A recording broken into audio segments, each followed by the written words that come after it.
Hello everyone, कैसे हैं आप सभी। तो आप लोगों का स्वागत करती हूँ मैं आपके अपने ही चैनल फटाफट एजुकेशन में।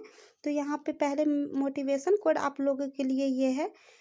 कोई मंजिल तब तक दूर है जब तक उसके लिए पहले कदम ना उठाए जाए। तो पहला कदम आप लोग उठाइए और दूर तक जाइए, जहाँ तक चल सकते हैं वहाँ तक जाइए। उसके बाद आपको रास्ता साफ नज़र आएगा और फिर अपने मंजिल की तरफ मूव ऑन कर देंगे। ठीक। और आज का डेट है 3 नवंबर 2023, करंट अफेयर। और आप लोग लाइक सब्सक्राइब पहले शेयर कर दीजिए। ठीक। और उसके बाद करंट अफेयर पढ़िए, क्योंकि आप लोग के सपोर्ट से ही मैं यहाँ हूँ। आप लोग सपोर्ट नहीं कीजिएगा तो फिर कैसे होगा। ठीक। चलिए पहला करंट अफेयर पर चलते हैं। पहला करंट अफेयर है, केरल विधानसभा में सर्वसम्मति से एक प्रस्ताव पारित कर केंद्र सरकार से आधिकारिक तौर पर राज्य का नाम केरल से बदलकर केरलम करने का आग्रह किया है। तो केरल विधानसभा जो है वो सबके सहमति से एक प्रस्ताव पारित कर रहा है और वो प्रस्ताव केंद्र सरकार से के आधिकारिक तौर पर राज्य का नाम केरल से बदलकर क्या कर रहा है, केरलम करने का आग्रह किया हुआ है। अभी हुआ नहीं है। तो केरल का कुछ की पॉइंट देखते हैं। वहाँ पे है अनामुडी 16 राष्ट्रीय उद्यान है।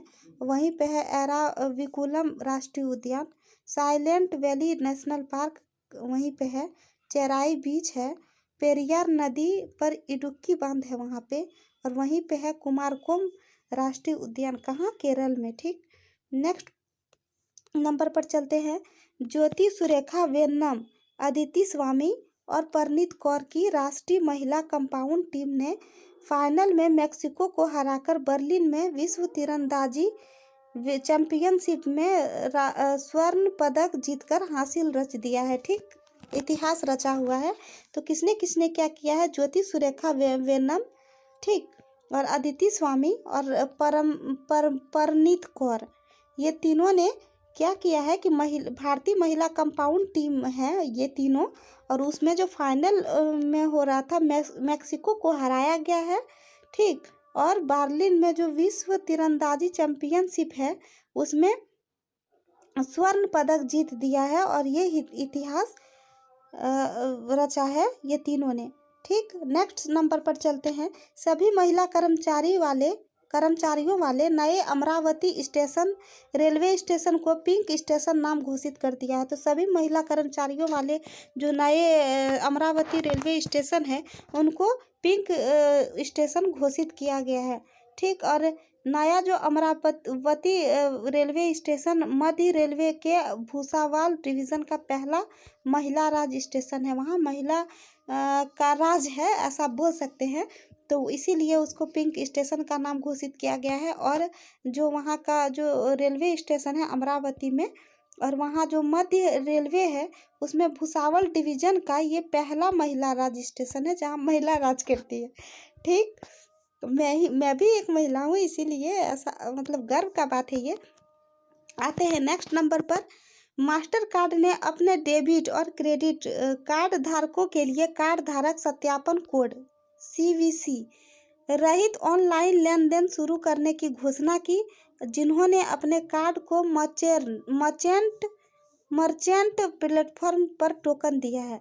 तो मास्टर कार्ड जो है वो अपने डेबिट और क्रेडिट दोनों जो कार्ड धारक है उनके कार्ड धारक को सत्यापित करने के लिए एक कोड है CVC कोड, उसमें रहित ऑनलाइन लेन देन शुरू करने की घोषणा की है। और उसमें अपने कार्ड में जो मर्चेंट प्लेटफॉर्म होंगे उसमें टोकन भी दिया जाएगा। ठीक। आते हैं 5 नंबर पर। राजस्थान सरकार ने जोगी और नाथ समुदायों की समस्याओं और मुद्दों की पहचान करने के लिए गुरु गोरखनाथ बोर्ड का गठन किया है।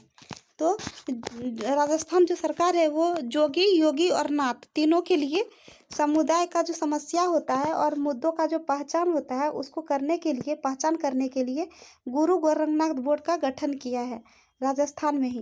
राजस्थान के चलते हैं की पॉइंट पर। वहाँ के मुख्यमंत्री हैं अशोक गहलोत जी, राज्यपाल है कलराज मिश्र। ठीक। वहाँ पे सिटी पैलेस है, केवलादेव घाना राष्ट्रीय उद्यान है, सरिस्का राष्ट्रीय उद्यान है, कुंभलगढ़ किला, एम्बर पैलेस है, वहाँ हवा महल है राजस्थान में, और रणथंभौर राष्ट्रीय उद्यान है राजस्थान में ही स्थित। नेक्स्ट चलते हैं नंबर पर। राष्ट्रीय स्वास्थ्य प्राधिकरण NHA Ayushman Bharat digital mission, जिसको ADVM के तहत अपने डिजिटल स्वास्थ्य प्रोत्साहन योजना जो DHIS को 31 दिसंबर 2023 तक बढ़ाने का फैसला किया है। 31 दिसंबर 2023 तक किसको?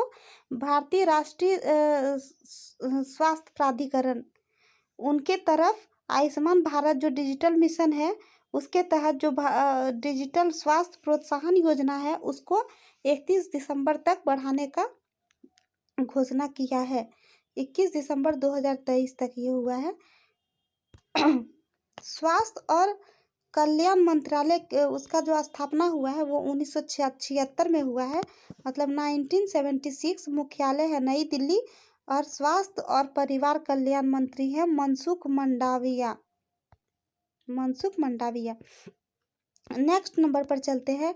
केंद्रीय गृह मंत्री जो अमित शाह है वो पुणे महाराष्ट्र में सहकारी समितियों के केंद्रीय रजिस्ट्रार, जिसको CRCS कार्यालय का डिजिटल पोर्टल लॉन्च किया है। अमित शाह जी है जो हमारे केंद्रीय गृह मंत्री हैं, तो उन्होंने पुणे के महाराष्ट्र में सहकारी समितियों के लिए केंद्रीय रजिस्ट्रार कार्यालय का डिजिटल पोर्टल लॉन्च किया है। महाराष्ट्र के की पॉइंट के बारे में जानते हैं। महाराष्ट्र का मुख्यमंत्री है एकनाथ शिंदे, वहाँ पे है राजीव गांधी बोरीवल राष्ट्रीय उद्यान महाराष्ट्र में, और वहीं पे है तडोबा राष्ट्रीय उद्यान, नवेगांव राष्ट्रीय उद्यान, गुगामाल राष्ट्रीय उद्यान, चंदोली राष्ट्रीय उद्यान, ये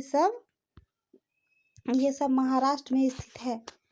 नेक्स्ट नंबर पर चलते हैं। गोदरेज सिक्योरिटी सॉल्यूशंस ने हाल ही में भारत के प्रतिष्ठित space port Satish Dhawan space centre SHAR जो CDC और SHAR को एक उन्नत कुंजी प्रबंधन प्रणाली प्रदान करने के लिए एक प्रत्येक महत्वपूर्ण परियोजना हासिल की है। तो गोदरेज का जो सिक्योरिटी सॉल्यूशन है, ठीक, इनके द्वारा हाल ही में क्या हुआ है, भारत के जो प्रतिष्ठित स्पेसपोर्ट है उनका नाम क्या है? Satish Dhawan space centre. ठीक, सतीश धवन स्पेस सेंटर, इसको SDSC और SHAR भी कह सकते हैं, और यहाँ पे उनको उन्नत कुंजी प्रबंधन प्रणाली प्रदान करने के लिए एक महत्वपूर्ण परियोजना हासिल की है उनके लिए। नेक्स्ट, दुनिया की नंबर 1 पुरुष युगल जोड़ी प्रमोद भगत और सुकांत कदम ने इंग्लैंड में 4 Nations para badminton international SL3 SL4 श्रेणी में स्वर्ण पदक जीता है।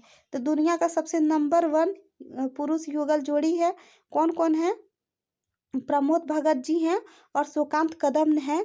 उन्होंने क्या किया है? उन्होंने इंग्लैंड में 4 नेशंस पैरा बैडमिंटन इंटरनेशनल, ठीक, ये हो रहा था, और इसमें SL3 SL4 श्रेणी में स्वर्ण पदक यानी गोल्डन प्राइज जीता है।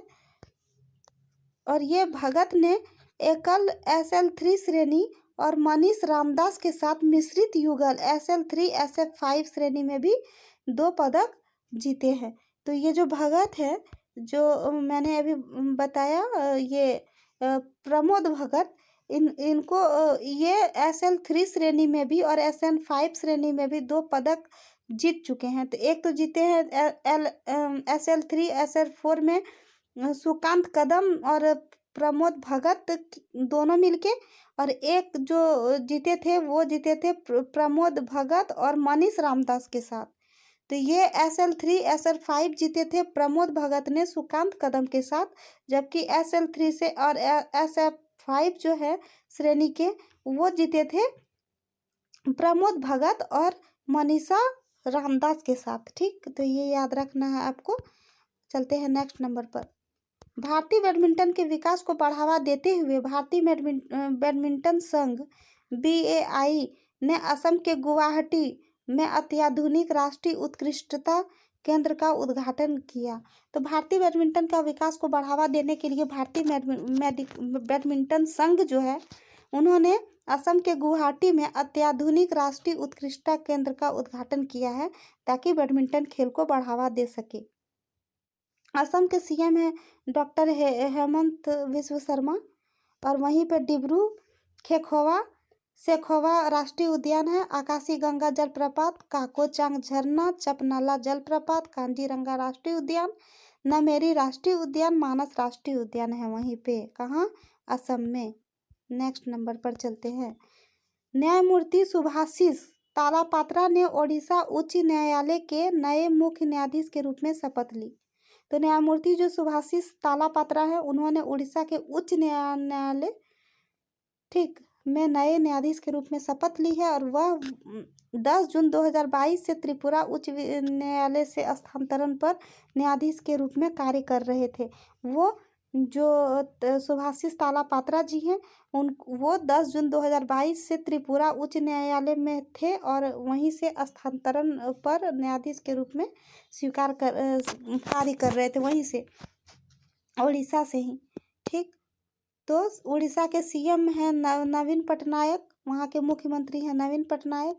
वहीं पे है Similipal tiger reserve, Satkosia tiger reserve, Bhitarkanika mangrove, Nalabana राष्ट्रीय उद्यान, टिकरपाड़ा वन्यजीव अभयारण्य, चिल्का वन्यजीव अभयारण्य जो पुरी में स्थित है, और सुनबेड़ा वन्यजीव अभयारण्य है वहाँ। नेक्स्ट नंबर पर चलते हैं। चीन के हांगझू में एशियाई खेल 2023 में ऐतिहासिक शुरुआत करते हुए भारतीय पुरुष टीम T20 प्रतियोगिता में स्वर्ण पदक हासिल किया है। तो किसने किया है ये? जो चीन के झांगू में एशियाई 2023 का जो हो रहा था, उसका शुरुआत करते हुए जो भारतीय पुरुष क्रिकेट टीम थी, वो T20 प्रतियोगिता में स्वर्ण पदक हासिल किया था। भारतीय पुरुष क्रिकेट टीम ने T20 प्रतियोगिता में स्वर्ण पदक, गोल्डन प्राइज मिला था उसको। और नेक्स्ट नंबर पर चलते हैं। भारतीय वायुसेना दिवस हर साल 8 अक्टूबर को मनाया जाता है और इस वर्ष दिन की 91वीं वर्षगांठ है। तो 8 अक्टूबर को भारतीय वायुसेना दिवस मनाया जाता है और इस साल जो मनाया गया है वो 91वें वर्षगांठ था। और वहीं पे भारतीय वायुसेना की स्थापना हुई है 8 अक्टूबर 1932 को। और रॉयल इंडियन एयर फोर्स जो है ब्रिटिश काल के दौरान ही वर्तमान वायुसेना को दिया गया नाम है। तो ये जो ब्रिटिश काल से चल रहा था वहीं से वो दिया गया है। तो ब्रिटिश काल के दौरान वर्तमान वायुसेना को दिया गया नाम है रॉयल इंडिया एयर फोर्स। ठीक, और इंडियन एयर फोर्स जो है वो उसका फाउंडेड कब हुआ है? 8 अक्टूबर 1932 को, जैसे कि ऊपर में भी बताया था। और हेड क्वार्टर है वहाँ का नई दिल्ली। और वायुसेना प्रमुख कौन है? एयर चीफ मार्शल विवेक राम चौधरी। ठीक, विवेक राम चौधरी है एयर चीफ मार्शल विवेक राम चौधरी। तो यहीं तक का आज का करंट अफेयर। और आप लोग ऐसे ही लाइक सब्सक्राइब शेयर करते रहिए। मिलते हैं अगले सेशन में। तो थैंक यू।